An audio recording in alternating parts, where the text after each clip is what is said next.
ओम नमस्ते जी, आप सभी का स्वागत है। नवषष्ठी पर्व के 8वें दिवस की आप सभी को बहुत बहुत शुभकामनाएं। नवषष्ठी पर्व अंतिम चरण में है। आज के बाद सिर्फ एक दिन और बचेगा, उसके बाद ये हमारी सीरीज समाप्त हो जाएगी। हम पुनः लौटेंगे अपनी रसोई में आपका एकादशी से 13 तारीख से। ये 3 दिन का कार्यक्रम हमारा और बचा है दशहरे तक, क्योंकि हमें पत्ते खाने थे और पत्ते का आपको साथ साथ बताना भी था। फिर तो आज हम लेकर आए हैं बेल का पत्ता, बिल्व पत्र। पौराणिक मान्यता के अनुसार ये पत्र भगवान शिव पर अर्पित किया जाता है सोमवार के दिवस या श्रावण के दिवस। तो मैं किसी की आस्था या भावनाओं पर कटाक्ष तो नहीं करूंगा, लेकिन एक साइंटिफिक तथ्य और एविडेंस की बात करूंगा। भगवान शिव एक परम योगी थे, परम तपस्वी थे। और जो योगी है और तपस्वी है वो आप तो पुरुष भी होगा, ये सामान्य बात है। जिस उसके लिए ईश्वर की दिव्य शक्तियों का अनुभव भी हुआ होगा। एक जब वो योगी है और योगेश्वर है, योगियों का योगी है, महायोगी है, तो ईश्वर की दिव्य शक्तियों का अनुभव होना तो स्वाभाविक बात है। और वो आप तो पुरुष भी होगा, जितना भी इस ब्रह्मांड का ज्ञान है तो उनको होगा वो, ये सामान्य बात है। भगवान से वो को ये अर्पण करते हैं, इसका कोई साइंटिफिक मान्यता नहीं है कोई ऐसी। बहरहाल अपनी ये पौराणिक मान्यता है, आस्था है, लोगों की श्रद्धा है, उसका सम्मान है सभी का।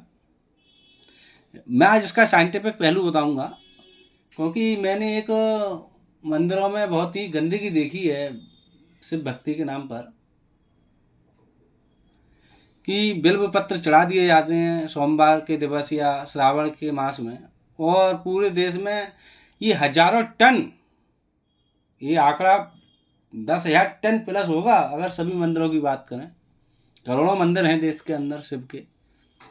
140 करोड़ की हमारे देश की जनसंख्या है, जिसमें लगभग 50 से 60 करोड़ व्यक्ति श्रावण के सोमवार में शिव भक्ति करते हैं।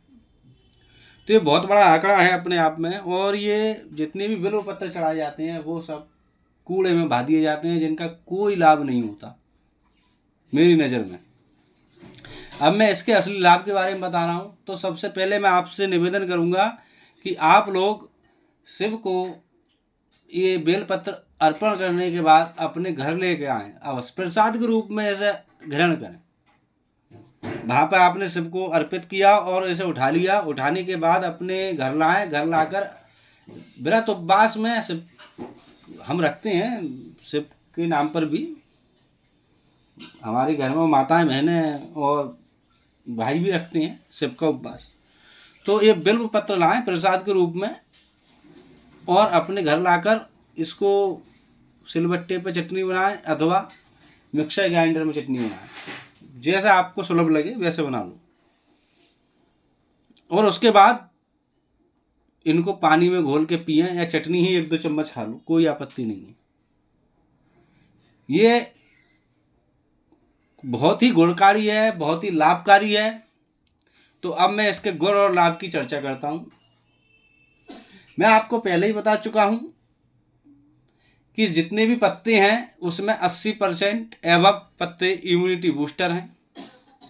कुछ पत्तों को छोड़ दिया जाए तो, जैसे कि आंकड़ा है, आपका भांग है, धतूरा है, सुल्फा है, इसका एक अलग महत्व है, वो मैं कभी फिर बात करूंगा। भांग, सुल्फा, धतूरे की वो भी आयुर्वेदिक औषधियाँ हैं, लेकिन वो किस तरह लेनी है वो एक अलग विषय है।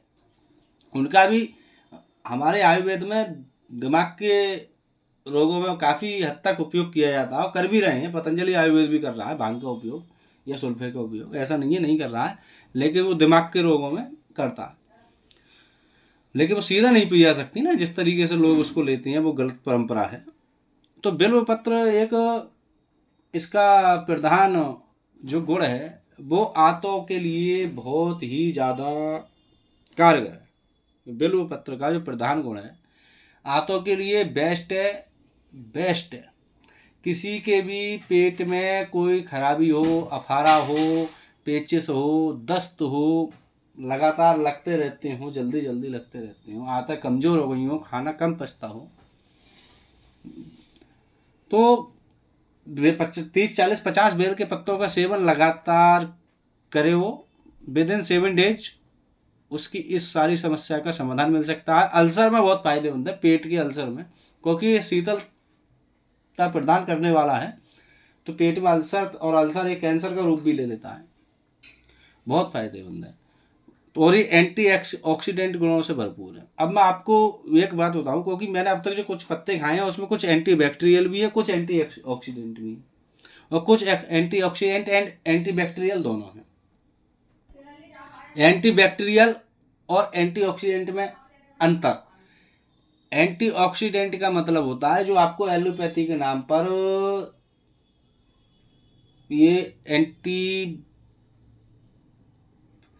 मतलब जिसको बोलते हैं एंटीबायोटिक, जो आपको एक हाई डोज दी जाती है, जिसका किडनी और लीवर पे बहुत ही अच्छा असर पड़ता है। मतलब उसका लीवर, आप अगर 10 दिन एंटीबायोटिक दवाई खा के देखिए, एंटीबैक्टीरियल दवाई खा के देखिए, वो सिंथेटिक ड्रग्स हैं, इतना असर पड़ता है कि आपके SGPT HGOT 100+, वो टाइफाइड में खूब दबा के देते हैं एंटीबैक्टीरियल दवाएं जो हैं।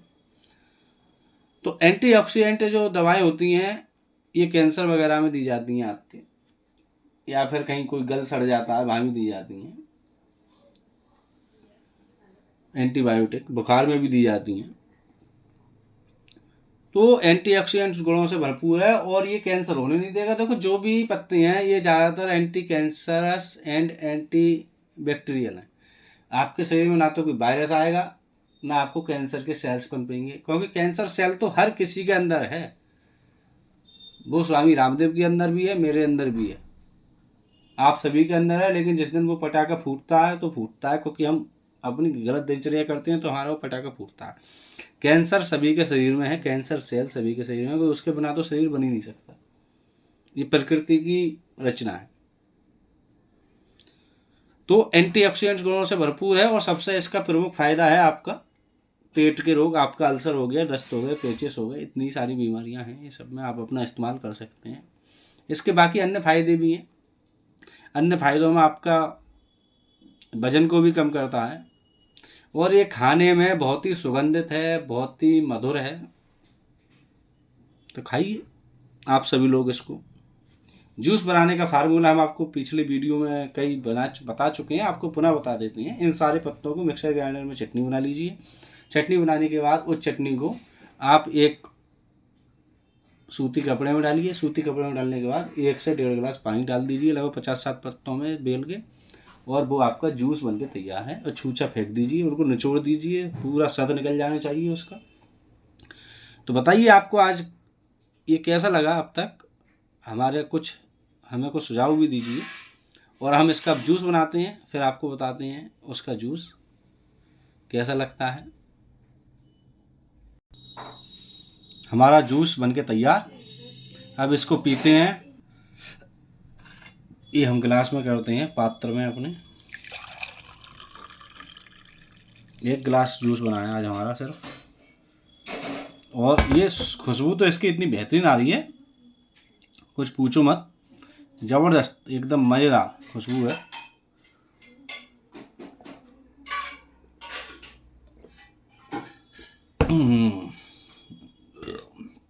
आनंद आ गया। अब तक जितने भी जूस पिए हैं उन सब में सबसे स्वादिष्ट और सुगंधित, नेचुरल वे में, कोई कुछ नहीं, नेचुरल फॉर्म ओनली, जैसा होता है वैसा, बहुत ही सुंदर स्वाद। शाम तक मजा आने वाला है अब तो एकदम। बेल के अंदर खुशबू होती है, नेचुरल प्राकृतिक खुशबू, ना हम क्या सेंट टेंट लगाते रहते हैं, ये सब बकवास है। सादा जीवन उच्च विचार के साथ जिए। आज मैं अपनी वीडियो को पूर्णाहुति करता हूँ। हमारे देश के महान विराट व्यक्तित्व आदरणीय रतन टाटा साहब अपना भौतिक शरीर को पूरा कर चुके हैं। उनके महान कर्म